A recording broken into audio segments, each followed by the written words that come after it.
오늘 하나님 말씀은 신약 성경 갈라디아서 제5장입니다. 갈라디아서 제5장 22절과 23절의 말씀입니다. 오직 성령의 열매는 사랑과 희락과 화평과 오래 참음과 자비와 양성과 충성과 온유와 절제니 이 같은 것을 금지할 법이 없느니라. 아멘. 사랑과 축복의 메시지 나눕니다. 사랑하고 축복합니다. 예, 사랑하고 축복합니다. 예. 오늘은 갈라디아서 5장 22절로 23절 말씀을 중심해서 믿음의 열매 세 번째에 속한 화평에 관한 제목으로 말씀을 선포하고자 합니다. 오늘도 하나 앞에 나와 예배드리는 여러분에게 하나님의 사랑과 하나님의 은혜가 함께 하시기를 축원합니다. 우리는 계속해서 믿음의 열매, 즉 성령의 열매에 대한 말씀을 나누고 있는데 지난주에 이 오늘은 세 번째 열매인 화평에 관한 열매에 대해서 말씀을 선포하고자 합니다. 여러분, 화평이라는 단어를 거꾸로 하면 평화라는 단어의 뜻입니다. 그래서 이 평화는 세계 모든 인류가 하나같이 꿈꾸는 간절한 소망이기도 합니다. 그럼에도 불구하고 우리는 연일 세계 곳곳에서 일어나는 전쟁과 그리고 테러와 그리고 지진의 현상들을 우리는 미디어 매체를 통해서 보고 또한 듣고 있습니다. 그래서 전쟁과 테러의 공포 속에 살아가고 있는 사람들에게 당신들이 가장 소망하는 것이 무엇이냐라고 물을 때 아마 그분들의 대답은 주저하지 아니하고 화평, 즉 평화라고 답변을 할 것입니다. 그러므로 지금도 세계 각 나라의 눈과 귀는 이란 분쟁 국가들을 향하여 있고 세계 평화를 이루기 위한 수많은 노력을 계속하고 있지만은 여전히 전쟁과 그리고 싸움은 그치지 아니하고 있는 우리의 모습들을 보고 있습니다. 그렇다면 과연 우리는 지금 평화를 누리고 있다고 생각하시는지요? 여러분, 인간에게는 문명의 위기와 그리고 먹고 사는 문제와 그리고 성공과 실패의 문제 등 여전히 불안과 그리고 혼란 속에 살아가고 있음을 우리가 겪고 있습니다. 그래서 이런 불안과 혼란과 이런 공포심을 해결하기 위해서 수없이 노력해 보지만은 그러나 어디에서도 참된 평안과 그리고 평화는 찾아볼 수가 없는 것입니다. 그런데 오늘 본문의 말씀을 보면 평화는, 즉 화평은 성령의 열매, 성령의 선물이라 이렇게 말씀하고 있습니다. 그럼에도 오늘날 우리가 이러한 평화를 누림에 있어서 무지한 두 가지의 사실을 말씀하고 있는데, 첫째는 우리가 평화를 얻고자 수많은 노력을 하고 있지만은 평화를 깨뜨리는 진정한 원인이 무엇인지에 대해서는 무지하다고 하는 사실입니다. 그래서 성경은 인간들의 모든 불화와 갈등의 싸움 이면에는 반드시 악한 영, 사탄이 존재하고 있음을 말씀하고 있습니다. 그래서 이 사탄은 하나님과 인간과의 관계를 이제 평화를 빼앗고요. 인간과 인간의 사이에 평화를 빼앗습니다. 그니 모든 사람의 마음에 진정한 평화, 진정한 평안이란 누리기가 어렵다는 사실입니다. 그리고 두 번째로 참된 평화의 공급자가 누구며 어디에서 평화를 찾아야 되는지에 대한 무지함이 있습니다. 그래서 바울은 이에 대해서 신약성경 고린도후서 5장 18절의 말씀을 보면 이란 말씀으로 우리에게 권면합니다. 함께 읽습니다. 모든 것이 하나님께로서 났으며 그가 그리스도로 말미암아 우리를 자기와 화목하게 하시고 또 우리에게 화목하게 하는 직분을 주셨으니 아멘. 그러니까 하나님만이 유일한 평화의 근거가 되시며 그리고 평화의 공급자가 되신다는 말씀입니다. 그래서 우리는 성령 하나님을 통해서만 우리의 삶의 화평의 열매가 맺어질 수 있음을 말씀하는 것입니다. 그렇다면 과연 오늘 읽은 이 본문에서 말씀하는 성령의 열매, 즉 믿음의 열매로서 화평이란 무엇을 말하는 것일까? 첫째는 하나님과의 화평을 말합니다. 여러분, 인류의 조상인 아담과 하와의 범죄 이후에 모든 인간은 하나님과의 불화의 관계, 즉 하나님과 원수된 단절된 관계를 가지게 되었습니다. 그럼에도 하나님은 이러한 인생과의 화평을 원하십니다. 그래서 하나님은 아들 대신 예수 그리스도를 화목제물로 주셔서 죄인된 자들과 화목하기를 하나님은 너무너무 원하십니다. 그렇다면 우리는 여기서 중요한 한 가지의 사실을 깨달아야 하는 것입니다. 그게 무엇인가 하니, 예를 들어 우리가 어떤 사람에게 피해를 입혔다면 화해의 손을 누가 먼저 내밀어야 될까요? 당연히 가해자가 피해자를 찾아가서 화해와 용서의 손을 내밀어야 할 것입니다. 여러분, 세상에 어떤 피해자가 가해자를 먼저 찾아가서 이해하고 용서하겠으니 앞으로 우리 잘 살아보겠노라고 하는 그런 이야기를 하겠습니까? 이처럼 세상의 방법은 가해자가 피해자를 먼저 찾아가서 용서와 이해를 구해야 화목해질 수 있습니다. 그렇지만 하나님의 방법은 그러한 방법이 아니었습니다. 우리가 이 점에서 신약 성경 로마서 5장 10절의 말씀을 보면 이런 말씀이 기록되어 있습니다. 시작. 우리가 원수 되었을 때 그의 아들의 죽으심으로 말미암아 하나님과 화목하게 되었은즉 아멘. 그러니까 하나님은 인간이 범죄하여 스스로 하나님과 원수된 상태에 있는 자들에게 그의 아들을 보내심으로 화해의 손길을 우리에게 먼저 내미신 것입니다.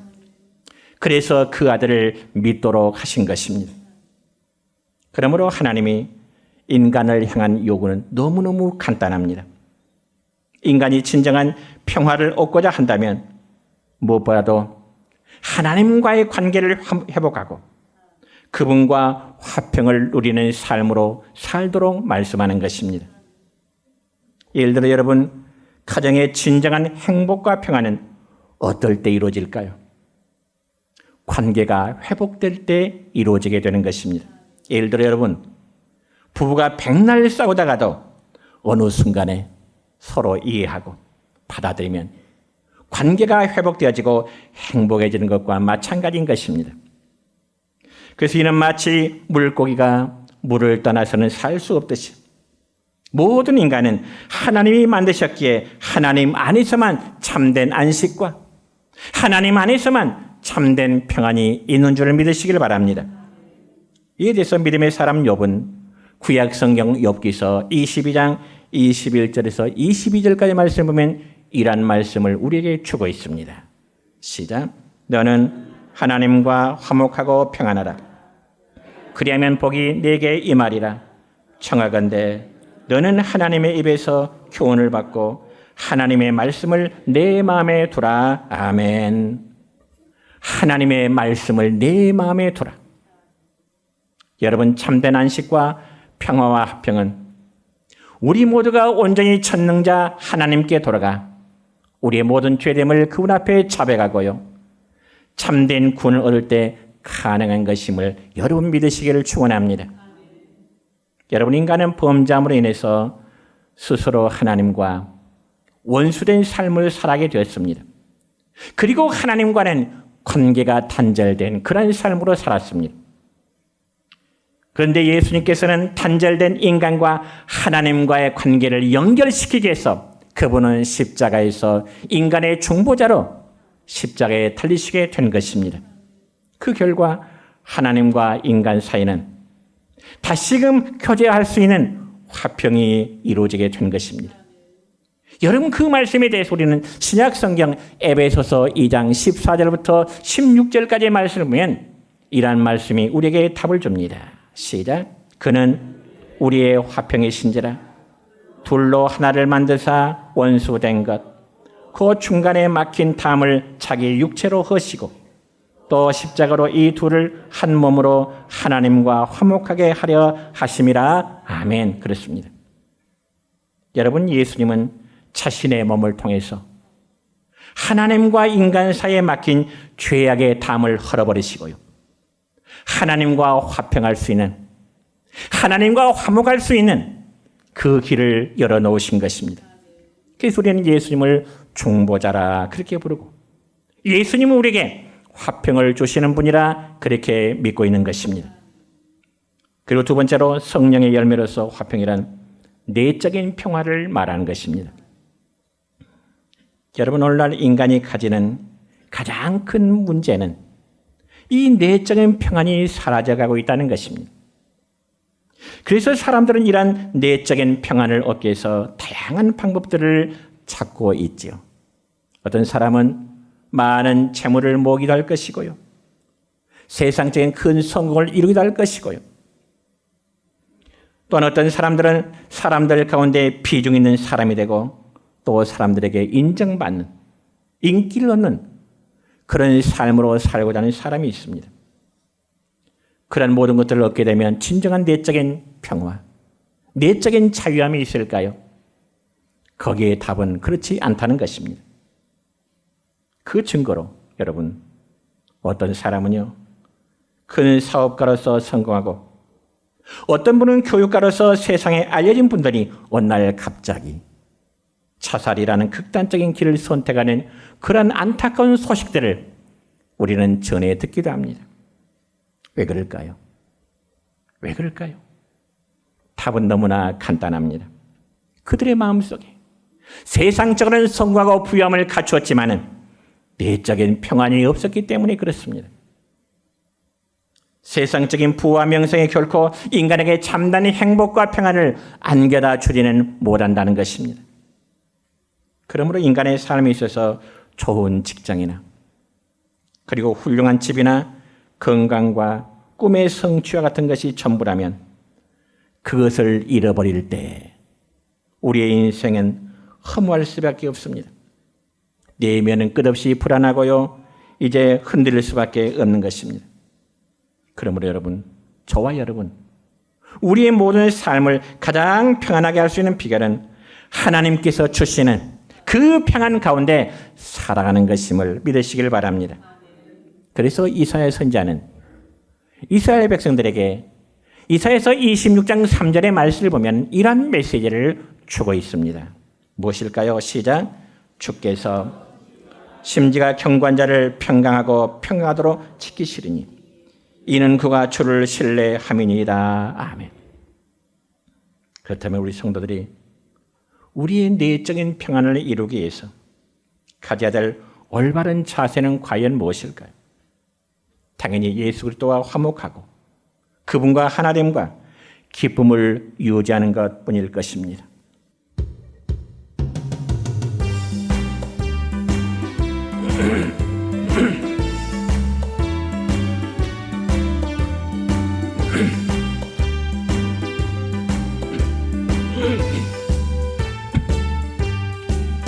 넷 예수 안에서 우리 화목됐네.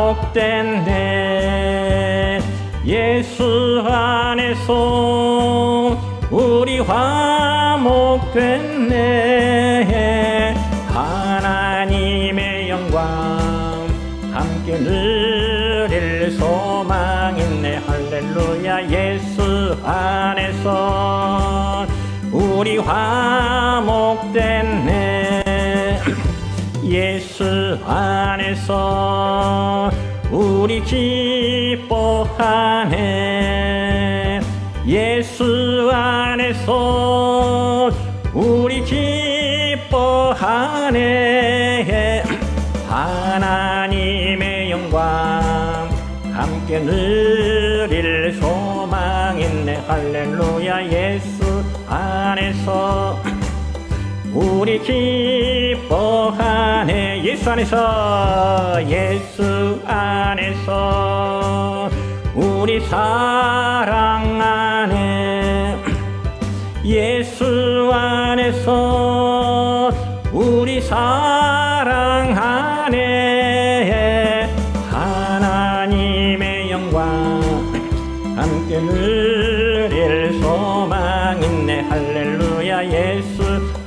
안에서 우리 사랑 안에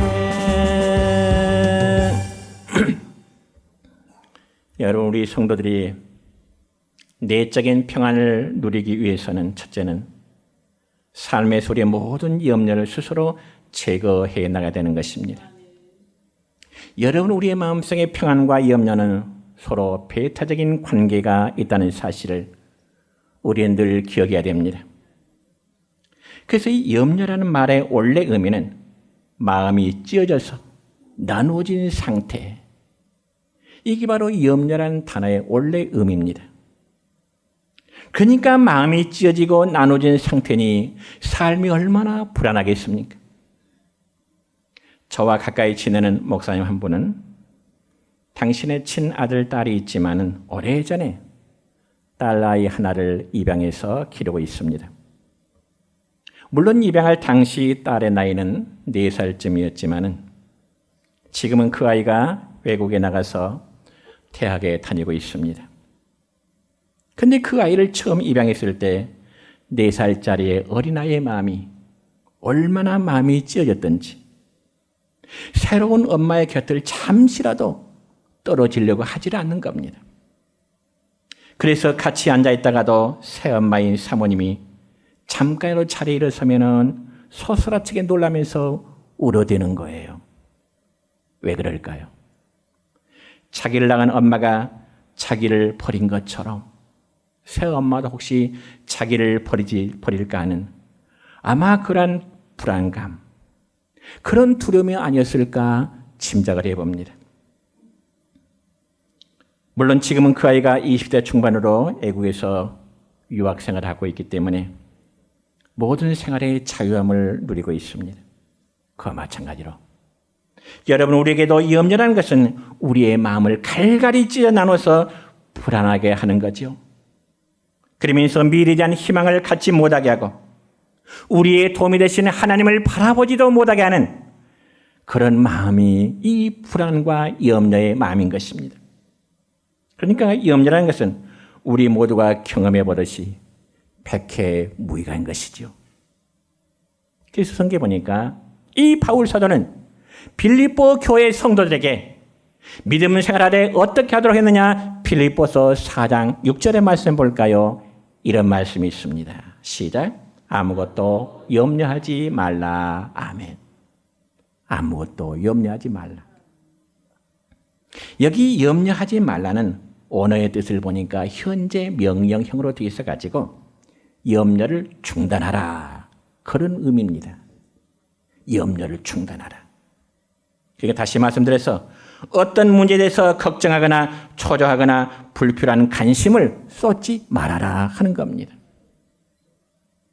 그럼에도 어떤 사람들은 염려하지 말라는 이 말에 대해서 이런 반론을 제기할 수 있을 것입니다. 아니, 사람이 살다 보면은 끊임없는 사건과 많은 문제가 발생하는데 어떻게 염려하지 않을 수가 있겠느냐고 아마 이렇게 반문할 수 있을 것입니다. 그렇다면 저는 그분들에게 이렇게 또 답변해 주고 싶습니다. 그렇다면 당신이 염려하고 걱정함으로 얻어지는 유익이 무엇입니까? 염려하고 걱정하고 해서 얻어지는 그 유익이 무엇입니까? 이렇게 한번 반문해 보고 싶습니다. 여러분, 마음의 화평은 스스로 지켜나가야 되는 겁니다. 예를 들어 우리나라의 평화도 군인들이 하늘과 땅, 바다를 밤잠 안 자고 그리고 철책선을 지키기에 평화가 이루어지는 것처럼 우리의 마음도 우리 스스로가 지켜나가야 되는 것입니다. 그래야 마음이 찢어지고 나누어지면 화평 대신에 불안과 두려움이 우리의 삶을 힘들게 할 수밖에 없기 때문에 그렇습니다. 그리고 하나님을 바라보는 이 눈을 가리우게 하는 것입니다. 염려가. 그러므로 염려는 여러분이 근본적으로 하나님의 보호와 인도하심에 대한 의심이 바로 염려고요. 하나님에 대한 신뢰의 결핍이고 기쁨의 최고의 적이 바로 염려인 것입니다. 그리고 이런 염려는 세상으로 눈을 돌릴 때 일어나게 되는 것이죠. 그렇다면 우리는 고린도후서 1장 9절의 말씀 볼까요? 이런 말씀이 있습니다. 시작. 우리로 자기를 의지하지 말고 오직 죽은 자를 다시 살리시는 하나님만 의지하게 하심이라. 아멘. 자기를 의지하지 말고 하나님만 의지하도록. 믿습니까, 여러분? 우리는 우리 자신을 바라볼 때 해결책이 없을지라도 하나님만 바라보고 의지할 때 바로 해결의 길이 열릴 줄 믿습니다. 그리고 두 번째로 우리 성도들이 내적인 평안을 얻기 위해서는 하나님과 함께 동행하는 삶을 가져야 되는 것입니다. 여러분, 세상에서 가장 강력한 자연의 힘이라고 한다면 단연코 우리는 태풍을 말할 것입니다. 그 중에서도 여러분 시속 200km를 넘어서는 강풍과 폭우를 동반한 저 미국의 허리케인 같은 경우는요, 모든 것을 초토화시켜버리죠. 허리케인 같은 태풍이 말이죠. 엄청난 위력을 발휘합니다. 그런데 해양학자들에 의하면 아무리 심한 바다의 폭풍도 해면에서 이제 10m 이하로는 바닷속은 아주 태풍의 영향을 미치지 않는다는 겁니다. 바다 위에서는 엄청난 태풍이 일어도 해면 10m 이하에서는 아주 잔잔하다는 거죠. 그와 마찬가지로 우리의 삶이 비록 미친 파도가 넘실대는 곳이지만 우리가 하나님과 함께 할 수 있다면 평안과 화평을 누릴 수 있다는 사실을 여러분 믿으시길 바랍니다. 여러분 신약성경 사도행전 27장의 말씀을 보면 바울은 그의 선교 마지막 목적지인 로마를 갈 때 죄수의 신분으로, 죄수 아닌 죄수의 신분으로 배를 타고 로마로 향하게 됩니다. 그런데 그 배는 성경에 보니까 276명이 타고 있는 배입니다. 그런데 배를 타고 가는 도중에 뜻하지 않게 유라굴로라는 큰 태풍을 만나게 됩니다. 그러자 배가 밀리고 밀려서 겨우 가우다라는 작은 섬에 이르러서 닷을 내리게 되는 겁니다. 그래서 사공들은 배 안에 있는 무거운 짐들을 대부분 바다에 다 던지고 이 섬에 머물러서 태풍이 잔잔해지기만을 기다리고 있는 겁니다. 사도행전 27장 20절의 말씀을 볼까요? 이렇게 기록되어 있습니다. 시작. 여러 날 동안 해도 별도 보이지 아니하고 큰 풍랑이 그들이 있음에 구원의 여망마저 없어졌더라. 아멘. 그러니까 한마디로 살 수 있는 소망이 전혀 없는 절망적인 상황이라는 것입니다. 여러 날 되도 해도 달도 보이지 않아요. 큰 풍랑이 여전히 계속되고 있어요. 구원의 여망이 전혀 보이지 않아요. 하루 이틀도 아니고요. 여러분 이처럼 태풍을 만나 한 섬에 고립되어 있을 때 그러면 사람들의 심리가 어떨까요? 그 배 안에 타고 있는 276명의 사람들의 심리가 어떨까요? 왜냐하면 먹을 식량도 거의 대부분 바다에 던져버렸기 때문에 당장 먹는 문제가 가장 시급하기 때문에 아마 배에 타고 있는 사람들은 불안과 두려움과 공포 속에 있습니다. 그래서 바울은 함께 배에 타고 있는 모든 사람들이 불안과 공포와 두려움 속에 있을 때 사도행전 27장 25절의 말씀을 보면 이런 말씀을 선포합니다. 함께 읽을까요? 시작. 그러므로 여러분이여 안심하라. 나는 내게 말씀하신 그대로 되리라고 하나님을 믿노라. 아멘. 절망 속에 소망이 없는 그 상황 속에서 바울은 나는 하나님을 믿습니다. 나는 하나님을 믿습니다. 그렇습니다.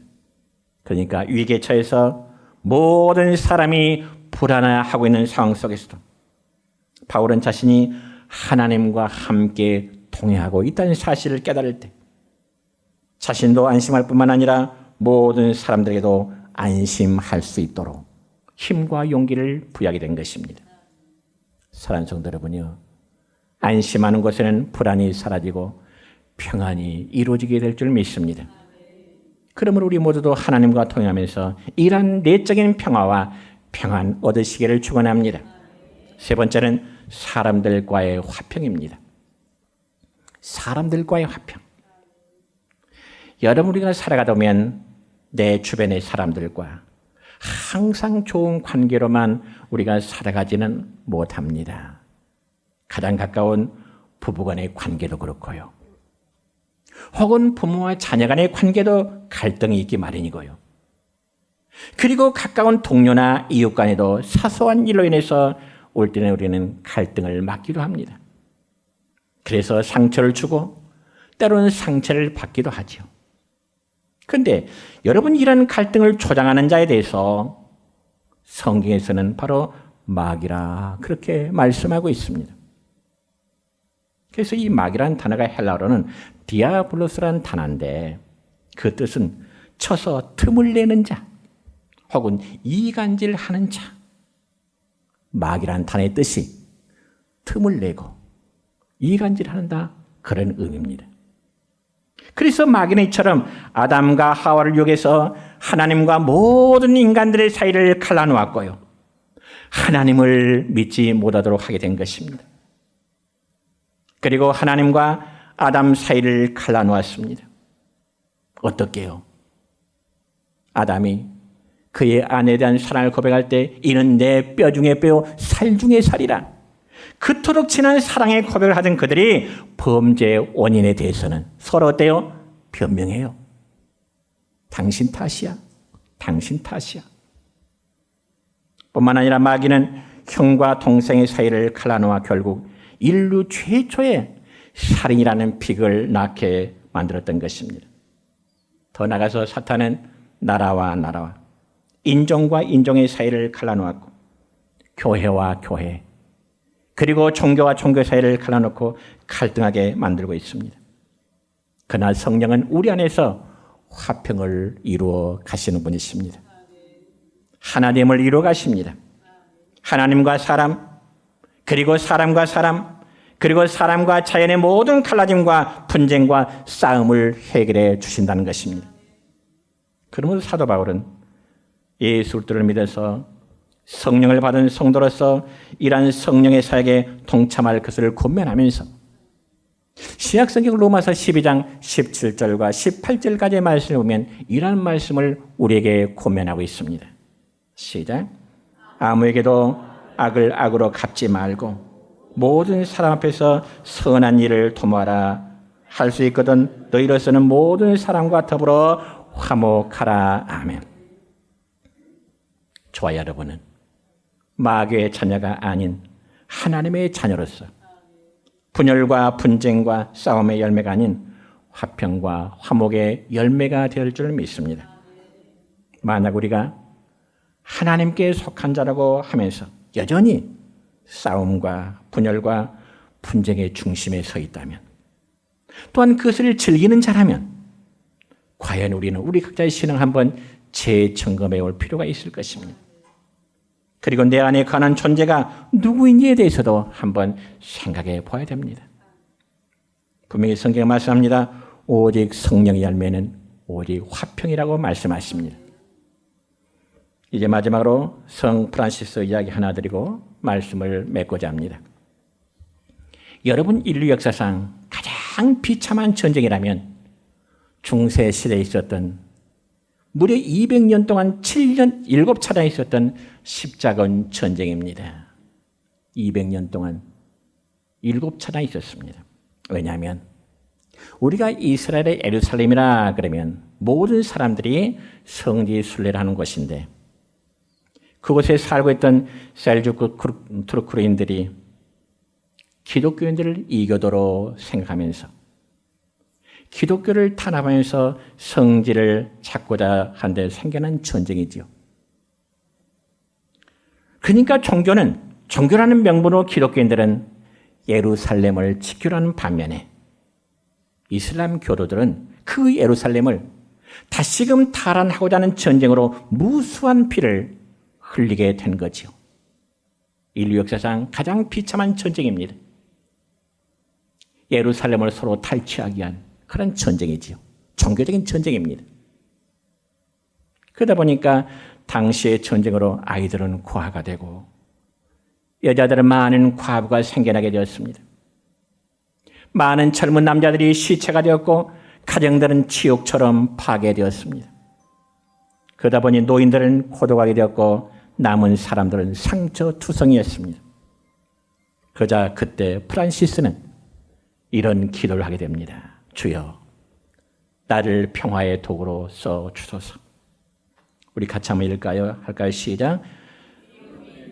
미움이 있는 곳에 사랑을, 상처가 있는 곳에 용서를, 분열이 있는 곳에 일치를, 의혹이 있는 곳에 믿음을 심게 하소서.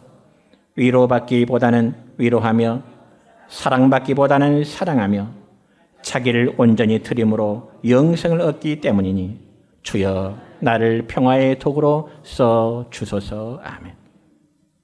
오늘 우리는 믿음의 열매 가운데 세 번째인 화평의 열매이라는 말씀을 나누었습니다. 우리는 하나님과 화평하고 사람들과 화평하고 내 안에 참된 화평, 평안을 누리시는 그런 삶으로 살아가시길 바랍니다. 바라기는 우리 성도의 삶이 항상 화평의 삶이 되시기를 다시 한번 주님의 이름으로 축원합니다.